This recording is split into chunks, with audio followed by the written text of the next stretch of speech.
Okay.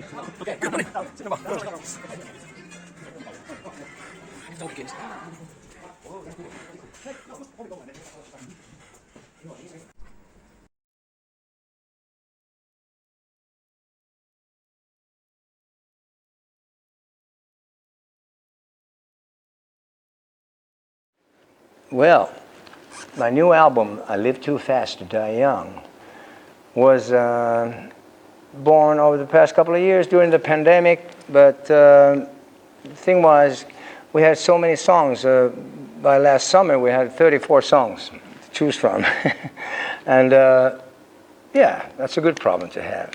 But if think of it this way, a lot of great songs, and I just chose the ones that well, we recorded some demos last August. We were not able to get together with the band for 2 years, and then we got together for a demo session in the last summer in August, and recorded about 20 of the 34 songs that we had to choose from, and did it real fast, and that it helped. But we didn't focus on the arrangements or anything like that. And I kept thinking and planning and thinking what's going to be the perfect album.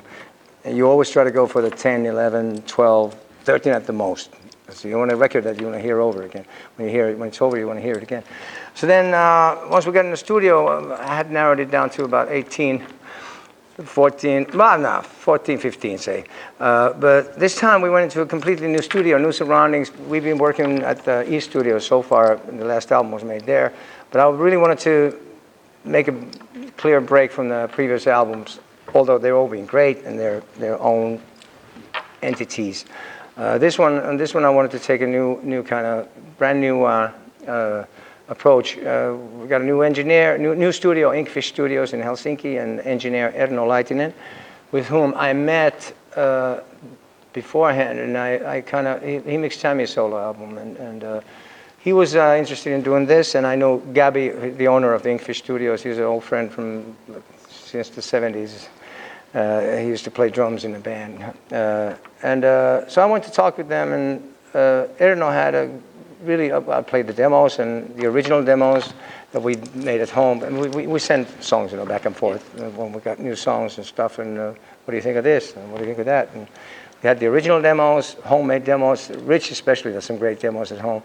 I used to get into making demos sound great, but then you had to make them sound great on the record too. So, but anyways, I played him the demos, Erno, and he had a good vision, and he understood about guitar sounds. He plays guitar himself. I talked about distortion. You don't want the kind of distortion that, like AC/DC is a good example, like in Highway to Hell, when you can still hear the separate notes in the chord, that's good. But once you can't hear them anymore, then you got too much distortion. And Erno had some good points about all the songs. He had more like a producer's kind of vision as opposed to just an engineer. So I thought, yeah, this is a good thing, and it felt good and a positive vibe and all. And besides, he has a pet hedgehog, which that sealed it all. Says, okay, you're my guy, because I love hedgehogs. Since I was a kid, I've loved hedgehogs. Those are my favorite, apart from cats. I love all animals, but hedgehogs are always so cute. He has a pet hedgehog at home, Mr. Paddington. And I was like, oh, I love it. So we went into the studio in the beginning of November with the band. And yeah, by that time we had like 14, 15. We had 2 songs left over from One Man Gang. And one of them I was sure was going to end up on this album. But by the time we were done with the other one I had written, and it had a great sax solo, but I thought that's at least going to be bonus tracks.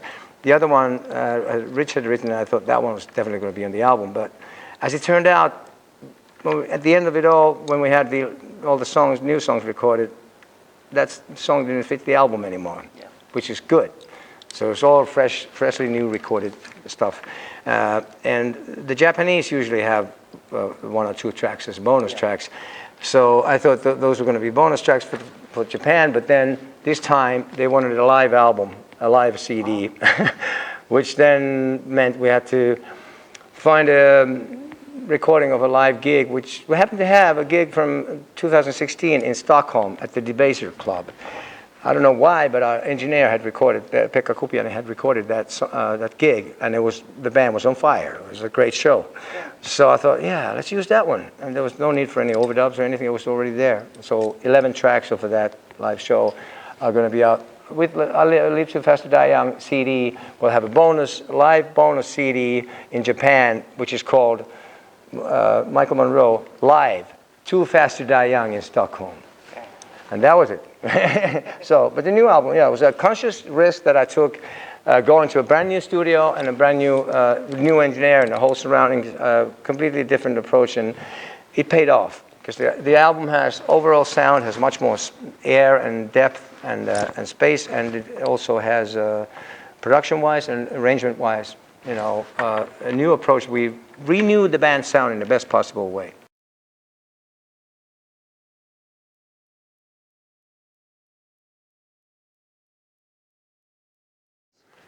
Well, I agree. I think it's one of the most, if not the most versatile album that we've done. So much, we renewed the band's sound in the best possible way with this. A lot of different types of songs that we haven't done before, but in a good way. Of course, our style and attitude and all that stays. But it really happened to, well, we had a lot of songs to choose from. I mean, once we were like about a year into the pandemic, I realized we have to make a new album to go on the road. So One Man Gang wasn't going to cut it anymore because too much time passed. So in this one, it just came together sort of. We had some of the songs were written actually, like Everybody's Nobody. We wrote with Rich already before the pandemic in the summer of 2019, right? That was when nobody knew about the pandemic yet. And that one and All Fighter also was written at the time. I did the vocals in my house, we were making a demo of that. So those two were already from that time. And then we kept sending stuff back and forth like we always do. It's always best to start songs from scratch, with like what we did with Horns and Halos, with Pagan and stuff. We went into a room and got a riff and we started building from there. But this time, especially because of the pandemic, we couldn't do that. We couldn't see each other for 2 years. So that's why, that's the normal recording process on the last couple of albums. So we've been sending songs back and forth, and then the album will shape up.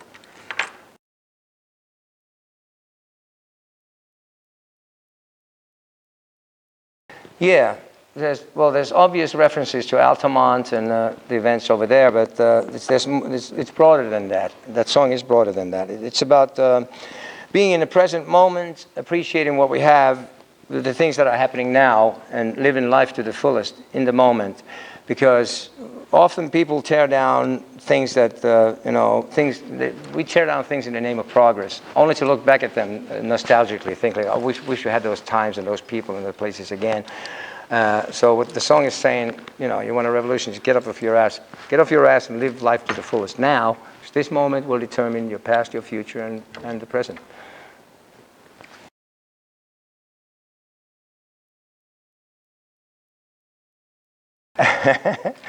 Well, it's young drunks and old alcoholics. That's a fun one too, and also very different. Reminds me of the Dickies. You remember the Dickies? Manny Moore and Jack. Dawn of the Dickies album. That was great. Infidel Zombie was my favorite song of that. Well, the song is about how these young bands and young starting musicians, they are encouraged to party and get screwed up, and before you know, they end up as drug addicts and alcoholics, and the record industry, they loves a good train wreck, until it becomes a serious problem, and then suddenly it's not funny anymore, and you're on your own, and you wind up, you're like. Basically, if nobody finds it funny anymore, and you're left out, it's like, okay, big deal. So it's all messed up, and people end up just living wrecks. But so it's basically this. What the song is saying: you can't live like that forever. So get your shit together. Derelict Palace. That's one of my favorite songs on the album, for sure. It's definitely a nod, homage to the Lords of the New Church and Steve Bader's. It wasn't meant to be like that, but it just turned out. The sound world reminds me a lot of the Lords of the New Church. And Steve Baders, of course, was a very important person in my life. He was a dear friend of mine, and I was a big fan. He was a big influence on me. And so this Derelict Palace, it's about somebody also falling for addiction and when estranging themselves from all the things and people they love. And you know, so that the people who get a bit too much into drugs, and then they disappear from all the people who and things that they used to love. But the song has so much air and depth and ear candy.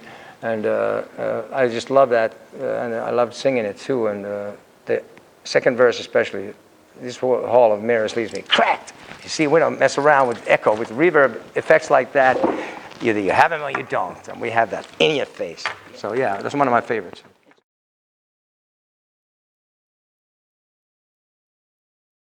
Motörhead, cool. Can't be wrong. Can't go wrong with that. That's also reminding me of the Clash.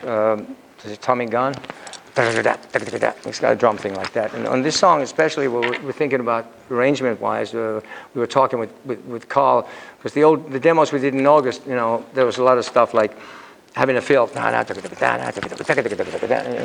so if you do a fill after that intro, the first time it comes, it kind of takes away from the part. So we talked about that. So yeah, leave the first, you know, leave that alone.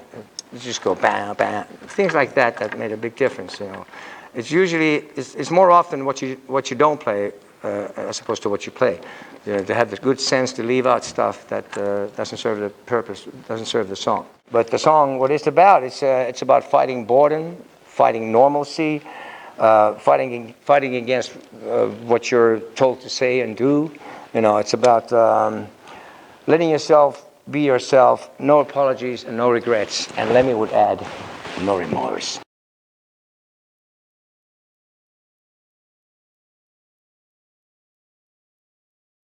Everybody's Nobody.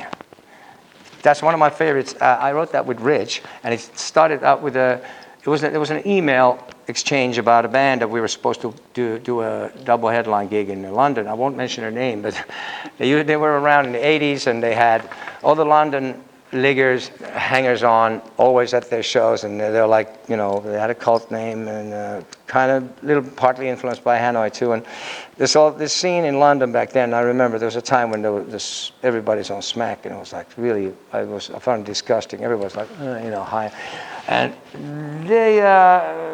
we were supposed to do this show, you know, some years ago that we were talking in an email. I said I asked Rich. I said, Rich thought it was a good idea. I said, do they really pull a crowd, man?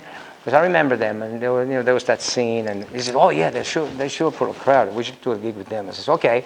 So my answer was, so in that case, we're going to play with them. Everybody, all the London hangers-on, all the London liggers are going to be there. Everyone who's ever been nobody is going to be there that night, except maybe without the smack, maybe without the skag this time. So Rich said, hey, I think there's a song in there. I said, you're right. Let's write that song. So it's basically about the song "Everybody's Nobody." It's about these sort of bands and sort of cult heroes that have sort of stuck in a certain time period, and they're big stars in their own small circle, big stars at the local bar. And some people think they're really amazing, and they themselves kind of pretend that, you know, we never really wanted to be big. We're too cool to be big, and they're overqualified. Superior status has left them there to rot. So they're not going, and times are moving on, and you're not going anywhere. But it's actually pretty sad. And I did a vocal on, when I sang that vocal, the first time I approached was kind of snide and sarcastic. But then I realized there's a little bit of sad story. And everyone's always going about, oh, I'm going to be somebody. Nobody's going to be somebody tonight. But there's also another twist to it. When you look at it this way, everybody, if you think of people's purpose in life, if somebody thinks they have never accomplished anything, everybody's at least being a nobody, if nothing else. So there.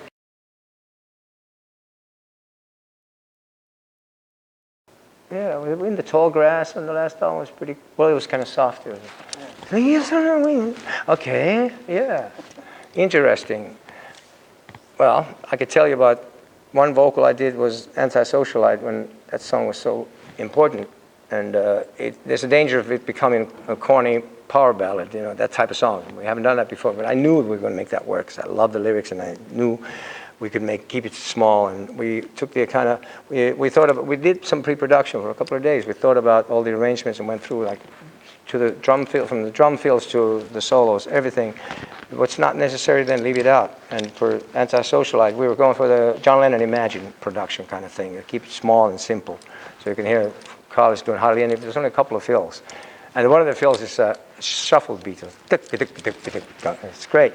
So the vocal I had done, that was the first vocal I did in the studio, because I figured it was the most demanding one and important and difficult. And then the first week we were in with Sammy and Carl and Steve, and Rich actually, he got the flu in England. He was touring with the Professionals, so he couldn't make the first 3 days in the studio. However, we got started and it was good, but I had sung Antisocialite already. That's the first vocal. After Steve and Sammy and, well, Sammy and Carl left the studio in about a week after their parts were done, and then Steve stayed for about 3 more days, and then he left. So it was me and Rich and Erno, the engineer. And I had a gig near Turku in Ruissalo. It was a private gig one night. It went on pretty late, so I got back. I only got about 2.5 hours sleep that night. And the next morning I was back in the studio, because we were living in Helsinki, you know, so for the whole period or time. So I got to the studio, I had 2.5 hours sleep, and I said, I want to try that, because Lenni-Kalle Taipale, my dear friend and the best piano player in the world, came to play the piano on Antisocialite. Before then, when I did the guide vocal, the first vocal I did, we only had my demo piano. So now we had Lenni-Kalle's fantastic piano. So I said, I'm going to try the vocal again. And Rich and everyone said, oh, what are you talking about? It's great, your vocal's great already. I said, no, I know I can do it better. So let me just give it a shot at least.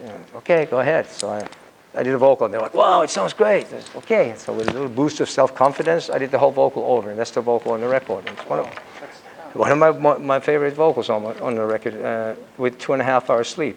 Sometimes that works out, you know, with a voice.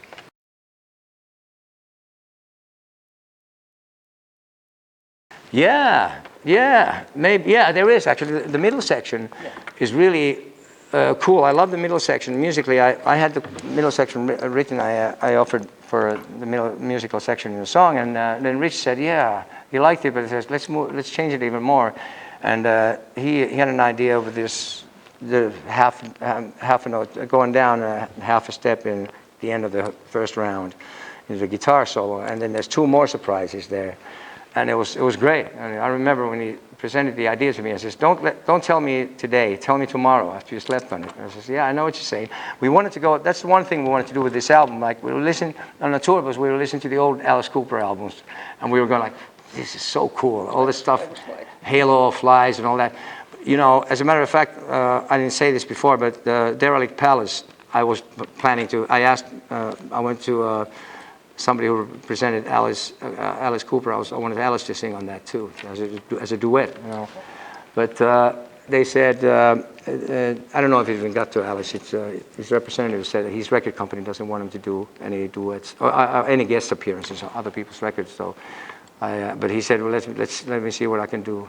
So, but I never heard back from them, so I figured, okay, fine, just do it on my own. But it's still a great song.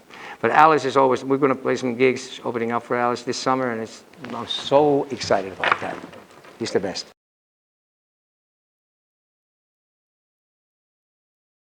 Really? Okay, interesting. Yeah, because to me it sounded like very 70s, Top of the Pops, Slade, Sweet Mud kind of, and the chorus. I mean, when we got that, Rich thought everyone was going to hate it. I thought it was great. Everybody loved it. And I thought, you know, this is really different for us. I thought it was different. The Sweet Slade, it's a glam stomper. If you like that. Nothing come from it. And the lyrics are an ode to our girlfriends, our loved ones who stay at home and stuck with us through all these times. And we've been away a lot on tour and then come back home, and artists are always not the easiest people to live with all the time. So it's an ode to our loved ones, and you know, and actually from anybody who's away from home because they work a lot, you know, and are lucky enough to have a loved one, a life companion. Then, you know, that's what the song is.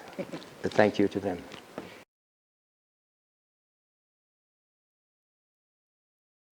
Pagan Prayer is absolutely one of my favorites too. It's kind of It's a nod to the damned as well. If you notice in the lyrics, it says anti-pope, anti-pope. They had the song anti-pope on Machine Gun Etiquette, but that's the only song that by Steve on this album, as it turned out. And it's the only song that has a reference to the pandemic. The second verse is it? Your neighbors get no vaccinations. Believe the earth is flat. You get an eternal vacation if you believe in that. So that's. But it's about, you know, people in church, you know. I used to go to church as a kid when I didn't, you know, I thought if I belonged to the church, I should go there every Sunday services, you know. And I asked my mom, why am I a member of the church? No. Okay, either I do believe in God or not. And then, you know, I found out for myself. And I felt a resentment from these people. I kept looking down. It's like, what are you doing here? You have your whole lifetime to sin. And then maybe if there's that heaven waiting there, come back and repent at the end of your life. It's like, fuck, I'm going to do it now. Yes or no, all or nothing. And I read the Bible myself, and I made up my own mind, and I had my own thoughts about that. But that song is it's a fast-paced, really, really fast, and cool, punky, damn, in your face, and good change of pace right there and then.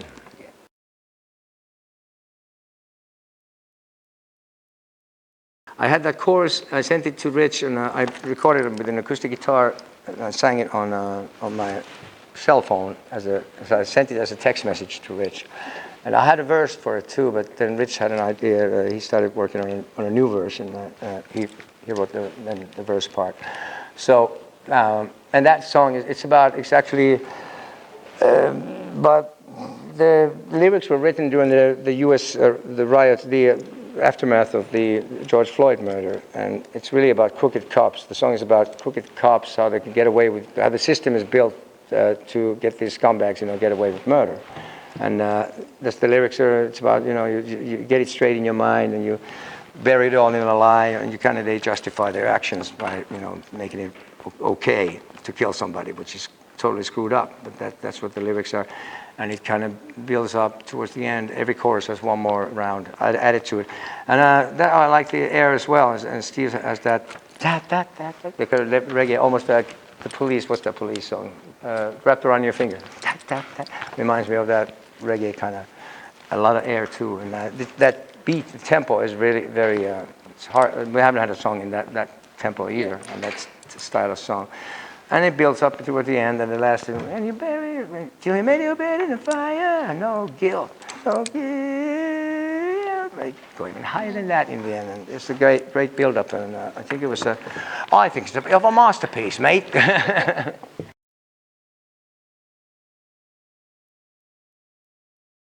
Live Too Fast to Die Young. That is an obvious title. That could be the name of my book. It's one of my middle names. I Live Too Fast to Die Young, Monroe. Yeah, it's a perfect lyric, perfect text, and it's basically what it's funny that you know it's basically about keeping your head straight and not succumbing to the pitfalls of or the trappings of fame and stuff. And like a lot of bands, they end their careers, but even they get started by getting all lost in the trappings of fame and the image and all that. But you know, Rich was laughing and said, "Oh, you know, Michael's rocking circles around these young kids and is still here and almost 60." Well, I'm doing my best, and I'm still here. I'm still hungry, and I'm trying to do everything better than I ever, and still, you know, put myself into every show, every song, every record. I do try to make as good as possible. And never get complacent. I'm still hungry and never compromise, and always try for greatness and perfection, which luckily I will never achieve. Because it would be boring to wake up one day and go, "Oh yeah, no, I'm good enough. I don't have to try anymore." So I keep trying and keep pushing and keep fighting and rocking and live too fast to die young. I'm going to turn 60 this year, so I can't die young anymore. But I mean, it depends on what you think is young. But you always keep a young, fresh young mind, and you always stay young that way. So, in I Live Too Fast to Die Young, that song has Slash playing a guitar solo on that, and I thought it would be cool to have him play on this. So he hasn't played on any of the previous records, and I emailed him the song and asked him, would you like to play a solo on this song? It's going to be the title track of my new album. And he says, "Oh yeah, he likes the song. It's super catchy. When do you need it by?" I says, "Well, like now." And I said, well, if you can't do it, don't worry about it. I understand. You know, he was really pressed for time. He was doing promotion for his album coming out. He has tons of press to do and stuff. He says, well, let me see if I can carve out a day for it. 2 days later, we had the solo. I love that guy. It's fantastic. And what a solo. It's like off the cuff. Clearly a one-shot kind of deal. I was like, well, and it almost falls apart toward the end, and it just comes together, and so refreshing, and such a statement in this day and age when everybody puts every note perfectly in place with Pro Tools. It's so boring. So he comes up with this kind of real spontaneous combustion of a solo, which I thought it was fantastic. I love it.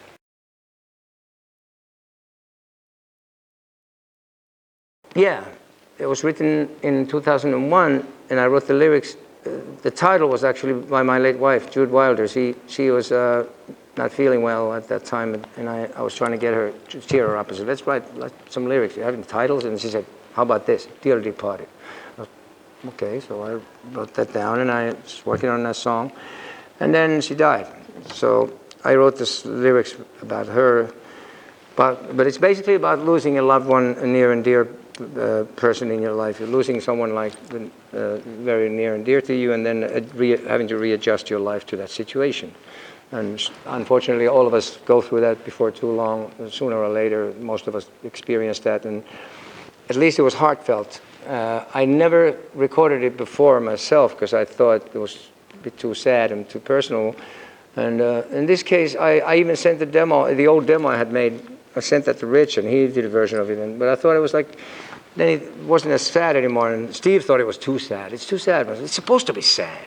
So then I kind of rearranged it. I went over the arrangement, and there was a bridge in the original version, which had, it was more like rocky. So I got rid of that. So I figured the verse and the chorus, I just made a new arrangement of that with the verse and the chorus only. And acoustically, I sent it to the band too. And then Sammy had this idea of the approach that we have on the record. He spent a few memorable nights with me and Judy, the three of us in my apartment in Manhattan way back in the day, and like there was some heavy conversations and some, you know, and that kind of vibe and atmosphere. And with that in mind, he sent me this idea for the arrangement, and I was like, wow, this is great. And he played the guitar even on it, and you know, we used part of his demo for the version. When that came about, I did a vocal on the demo, and I was like, this is the last song of the album for sure. Yeah. It was the perfect ending for the album.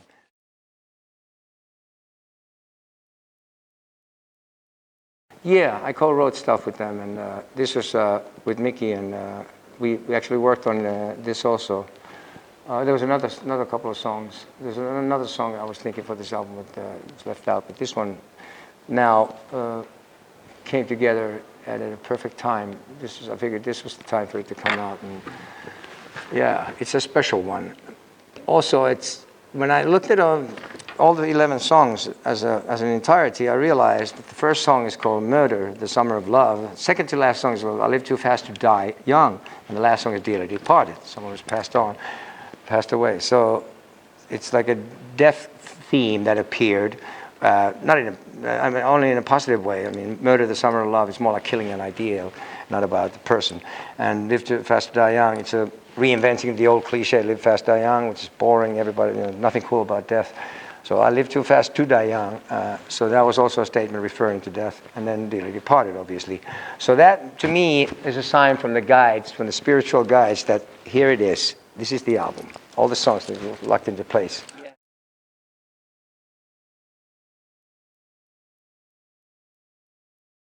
Yeah, Michael Monroe, the new album, I Live Too Fast to Die Young, will come out on June 10th this year, 2022.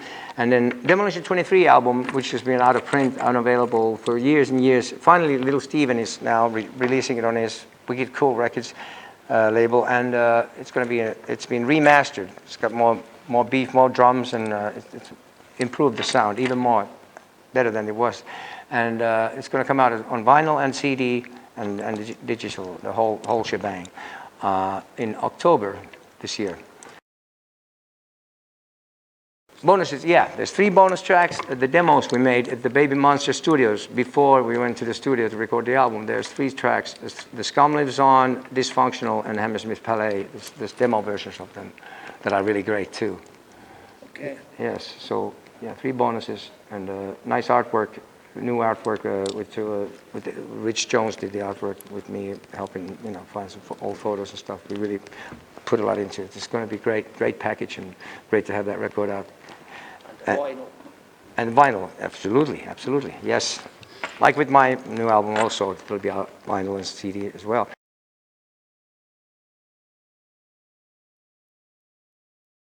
Oh, there were nice memories. It was great. Making that record was great because I'd come from my previous project before that went to shit. That took years of my life with Jerusalem Slim disaster. So this, which took like months and months and cost a ridiculous amount of money and went to shit. This album was made, Demolition 23, we did everything right. Little Steven producing, it was easy because I could trust him. We recorded the music, the basic tracks were done in 3 days, and then I did the vocals in 2 days, and then we mixed, song per day, so it was 10 days. So in a couple of weeks, the whole album was done, mixed, ready to go. And that was the greatest, one of the best albums I've ever done. So I was like, he really had a great time making that. And Jay Henning, it's a shame that he did what he did. He did himself in. He would have been a superstar. An incredible player. I mean, he could fill the space, and live even. He played the kind of solos that you didn't feel like it dropped out. I mean, I know Nasty came to replace him, and he did well. But Nasty is more of a player with another guy. With 2 guitars. And Jay had he was a really exceptional talent. And really is too bad about him and his problems, and then he killed himself in the end, and it's such a waste. I remember talking to him one time, and he was really depressed, and he said he was going to do himself in. 3 hours I talked to him, and in the end I said, you know what? You kill yourself, I'll fucking kill you. But too bad, sad. You can't do it. Some people you just can't reach, and you can't stop them. So that's really sad about that. However, on another note, Oriental Beat, Hanoi Rocks. That album was ruined in 1982, probably set back the band's career for a year or two, but having such a horrible sound, because the songs were great, really great songs, and the second album of the band. So, and then when Guns N' Roses released our European catalog on their Uzi Suicide label, Geffen, back in the day in 1990, we wanted to remix Oriental Beat because it was such a horrible mix, and then we were told that the tapes were sent, the original multi-track tapes were sent to Germany to some producer to mix, and then they disappeared. So all these years we thought they weren't available to remix. Until a couple of years ago, somebody gave me a tip that he has been at the warehouse of the Universal Records. They own the old Hanoi stuff that used to be on Johanna label and stuff. And they said they saw some multi-track tapes there with Hanoi's name. So I called Kim Valtonen, the head of the Universal. I said, can you please have somebody go by there and take a photo of the tapes? If it says at Vision Studios, then those are the tapes. And they were. So I said, yes, we can remix it. And we went into the studio at E Studio at Petri Mairi. We started remixing, went in with Sammy, and then I went in with Andy about a couple of months ago, and we finalized it. And it's being mastered as we speak, and it's coming out next November. This year. So it is the 40th anniversary, the 21st century edition, the real mix by Hanoi Rocks. Not the remix, the real mix by Hanoi. It was originally reduced by, what's his name? That guy, Peter Woolscroft, whatever. And now produced by Hanoi Rocks. The real mix by Hanoi Rocks. So that'll be exciting. It's a great record, and it's great to hear those songs with the sound that they deserve.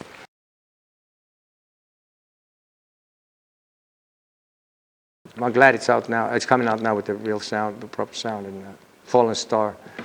That's amazing. I mean, Andy had, he wrote that when he was like 14, 15, just like that. Yeah. Amazing songwriting talent. I mean, did some amazing stuff there.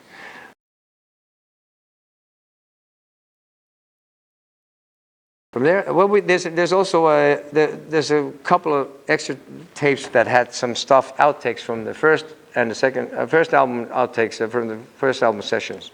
There's some amazing stuff. There's, for example, Aim What You Do, the Hurricane song, our version of that, and incredible stuff that will come out later in a box set. Yeah, and this album also, the Oriental Beat had on 4 songs there were alternate vocal tracks, and like an Oriental Beat was one of them. And there's a thing in the beginning. There's like a scream in the beginning. I didn't know it existed, so we added it there. But no overdubs were made. It was just like as it was. But I had on 4 songs we had one extra take, a vocal take. And I must say, like an Oriental beat, I probably used like 1/3 of the old tracks. A lot of replacements because the producer obviously was something missing. Yeah. Anyway. Box set, yeah, but that's too early to say. I don't know what's going to be called, when it's going to come out. But this stuff, these outtakes, they'll definitely be on a box set. Probably all albums, Hanoi albums, the new version of this album, and then outtakes from the first album session, and there's some demos for Oriental Beat as well, different versions. And there's like No Lower Order, sung by Andy. I think it's one version where Andy sings the vocal, or it's Andy or Nasty. I think it's Andy. Yeah, there's a lot of like jewels, a lot of pearls that, yeah, I never even knew existed. Nobody's ever heard.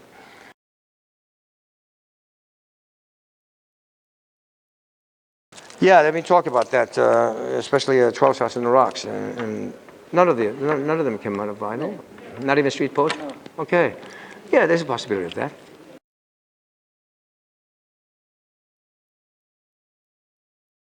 So there's a documentary in the making of me and my life, and Figther is making it, and it's going to be a great movie, and you only make one once in a lifetime, you know. So this will be a kind of movie that I would think would be interesting to anybody who doesn't even like rock and roll, or me, who doesn't care about me, or that would be for anybody who's wants to see a good movie. It's a different story. It's very unusual, not your ordinary rock and roll story. And I think it's going to be a fascinating movie to a lot of people. And still shows me as a person, as opposed to like a listing of what I've accomplished and done. And, it's going to be dig deeper into the persona and the whole story. So it'll be a special movie. Also, my autobiography is probably now, it looks like it's now finally going to be translated to English as well. So this is a good year for me. It's a big year because I was born in 1962, which is the year of the tiger. This year is the year of the tiger. So, I mean, I'm a tiger because I was born in 1962. So, year of the tiger, this year, 2022. I'm going to turn 60, and yeah, everything's going my way. All right.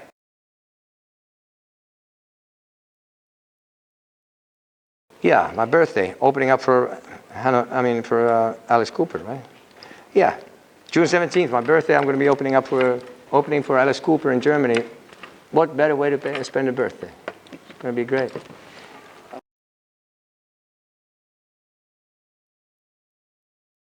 Oh yeah, I forgot about it because I never think about it. Aging is obviously a state of mind. I don't count my years. I live my days, and it's exciting to see what's going to happen. I mean, I'm going to turn 60. I still feel good, and it's about how you take care of yourself. It depends on how you live. I mean, the earlier you start exercising and taking care of your body, it's like putting money in the bank. In about 1984, I realized that singing and performing is very physically demanding. So the better shape you're in, the better you do it. So I had to stay in shape in order to do what I do.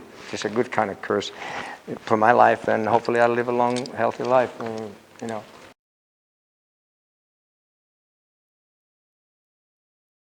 Yeah, the Stones are still there, except for Charlie Watts, unfortunately, and But I think the music has no business in music has no business in the music business these days, and that's why a lot of it sounds very hollow and empty and superficial.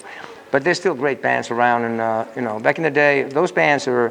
I mean, when you think like what the Beatles or David Bowie or Prince and those guys who are gone, and that stuff doesn't happen anymore. It's not going to happen. Those are probably going to be the future Beethovens and Mozarts, in 100 years from now.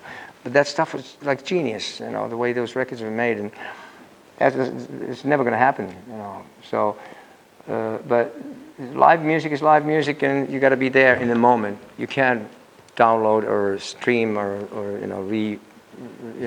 recreate that with a laptop or a computer. So you got to be there in that moment, and that's what's special, and that's what it's all about to me. Live music to live people. You have to be there in the moment to experience the magic that happens, and that's what it's about to me.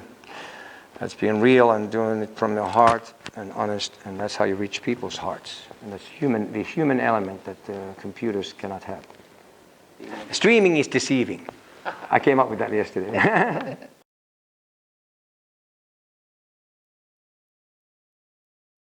My 60th birthday concert in Helsinki on September 23rd. It's going to be a special extravaganza, an event with great production, great special, very special guests, and lots of surprises. Yeah, you're going to want to be there. That's all I can say. It's going to be very, very, very exciting, once in a lifetime kind of event. And you know. This time I have more time. This time I'm kind of planning it more than my 50th birthday gig was at Hanoi Rock celebration, and back in the day, and that I didn't have that much time to plan for. This time I've got a bit more time to. It's more like a production, a separate gig for that. So it's going to be great, fantastic. Come on down, don't miss it, or you might be very sorry.